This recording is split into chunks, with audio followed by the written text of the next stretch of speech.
Kaum Quraisy pulang dengan hati puas. Mereka menceritakan kembali kecerdikan Muhammad SAW kepada setiap keluarga dan tetangga. Masyarakat Mekah semakin mantap bahwa Muhammad SAW adalah orang yang terbaik di antara mereka, jujur, adil, dan penuh amanah. Setelah itu, Assalamualaikum warahmatullahi wabarakatuh. Kali ini kita akan mengisahkan kembali part yang ketiga, yaitu kisah Nabi Muhammad sebelum diutus menjadi nabi. Tanpa berlama-lama, yuk mari kita gaskan. Bagian 1. Keputusan Nabi Muhammad SAW dalam peletakan Hajar Aswad. Tahun itu usia Nabi Muhammad SAW mencapai 35 tahun, dan masyarakat Quraisy sepakat untuk merombak Ka'bah yang sudah rapuh sejak beberapa banjir besar. Ka'bah adalah kehormatan besar bagi bangsa Arab. Mereka ingin memperbaikinya dengan harta yang halal, tidak dari riba, hasil maksiat atau perampokan, sehingga pembangunan berjalan penuh kehati-hatian. Rasulullah SAW turut serta mengangkat batu bersama para pembesar Quraisy, termasuk pamannya Al-Abbas. Beliau bekerja tanpa pamrih, menunjukkan sifat amanah dan ketekunan sejak muda. Di tengah pekerjaan, beliau mengangkat batu-batu berat hingga pundaknya terluka, namun tidak pernah mengeluh. Kaum Quraisy semakin hormat kepada beliau yang dikenal sebagai Al-Amin, yang terpercaya. Ketika bangunan hampir selesai, mereka dihadapkan pada satu masalah besar: siapa yang paling berhak meletakkan Hajar Aswad ke tempatnya.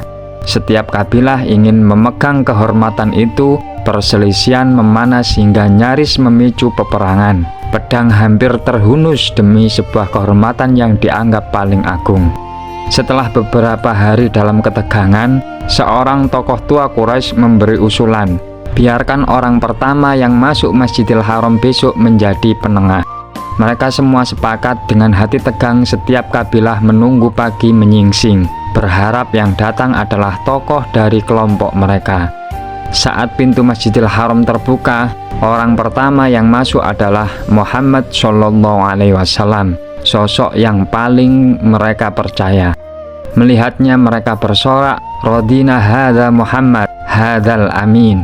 Inilah orang yang terpercaya, kami ridho padanya, ini adalah Muhammad. Dengan ketenangan, Nabi Muhammad SAW melihat Hajar Aswad dan memikirkan solusi yang adil agar tidak ada kabilah yang merasa dipinggirkan.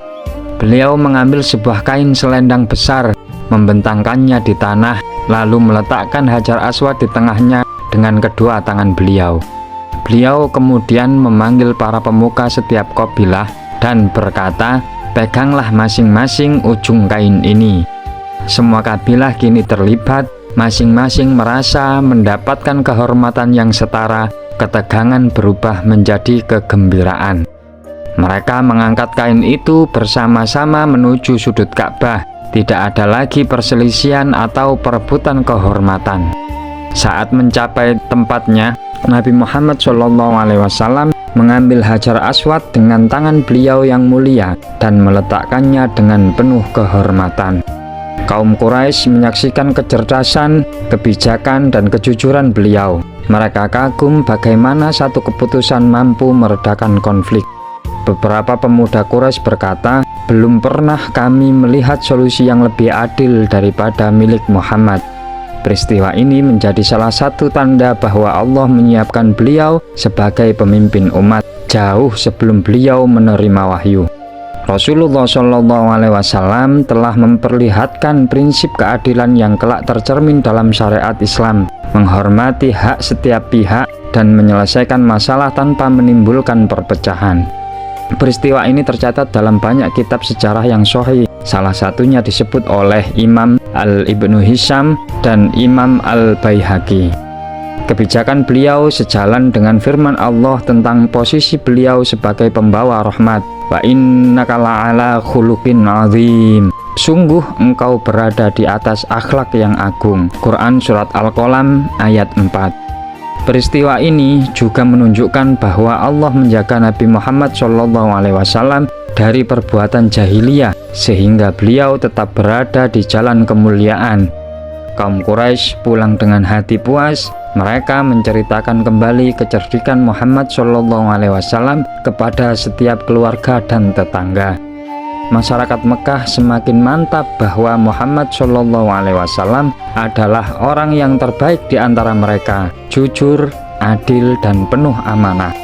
Setelah itu, pembangunan Ka'bah pun selesai dengan damai.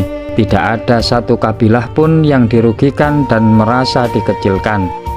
Beberapa tokoh berkata, jika bukan karena Muhammad, kita pasti sudah berperang. Mereka menyadari bahwa penyelesaian beliau adalah penyelamat. Inilah hikmah besar, seorang pemimpin bukan hanya menyelesaikan masalah, tetapi mencegah konflik sebelum terjadi. Kecerdasan, kebijakan, dan akhlak Nabi Muhammad SAW dalam peristiwa Hajar Aswad menjadi pelajaran bagi seluruh umat hingga hari ini. Dan kelak ketika wahyu turun, beberapa tahun kemudian, barulah jelas bahwa akhlak agung yang mereka saksikan merupakan cerminan dari seorang utusan Allah Subhanahu wa Ta'ala. Terima kasih sudah menonton. Jangan lupa like, share, komen, subscribe, dan nantikan video-video kami selanjutnya.